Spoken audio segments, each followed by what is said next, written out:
Hey guys, I wanted to make sure that you were prepared for your mastery ticket today in reading class.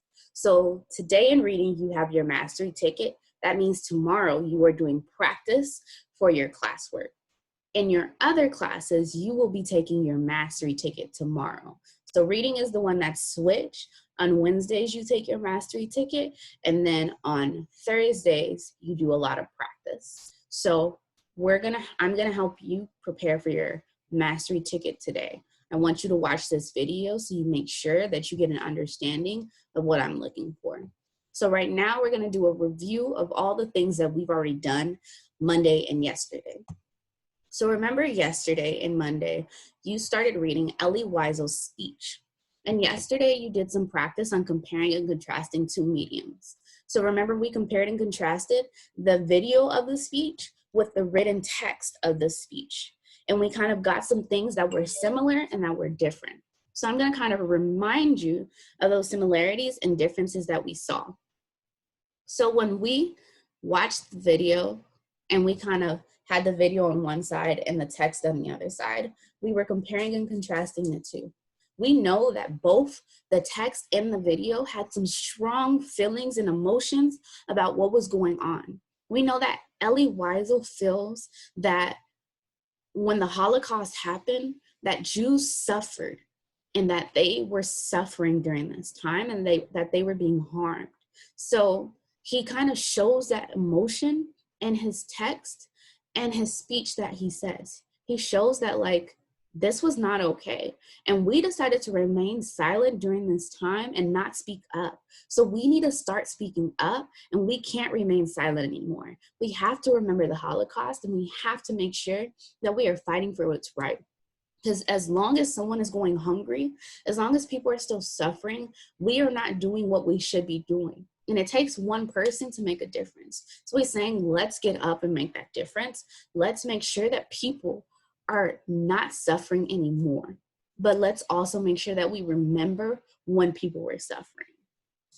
So the way he did that was similar was that in both the text and the speech, he showed those emotions. He showed pauses. In the text, he had ... That was a pause that he was trying to get you to do.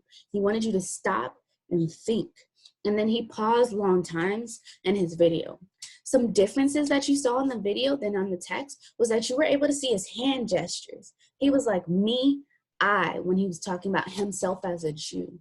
He was showing those hand gestures so you kind of understand a little bit more of what he's saying, and he's emphasizing things with those gestures. He also slows down and pauses in the video. You don't know to pause in the text, although he puts it there. But in the video, he did a long pause. He also added extra details in the video. He said more things in the video than were written in the text. When you saw me going through, you could see me sometimes get lost because he's adding extra things in the video. So these are some things that we remember from the text and video that were similar and different. We talked about our thinking steps, and then we went and answered some questions.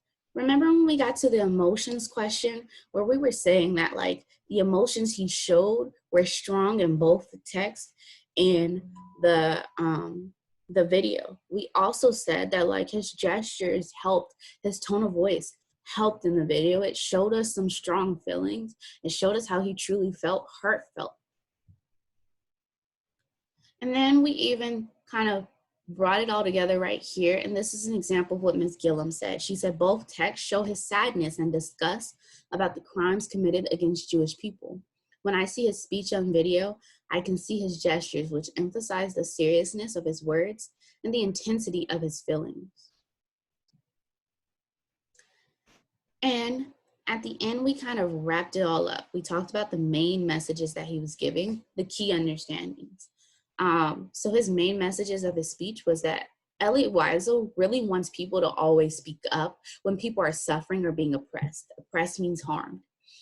Silence supports the oppressor. So basically remaining silent supports the people who are doing the harm. There is much suffering in the world and much to be done.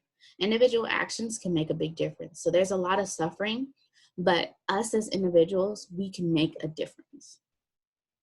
So that's kind of a review of what we learned so far. I want you to jump down to the next section, and then in that video, I'm going to explain what I want you to do for your exit ticket.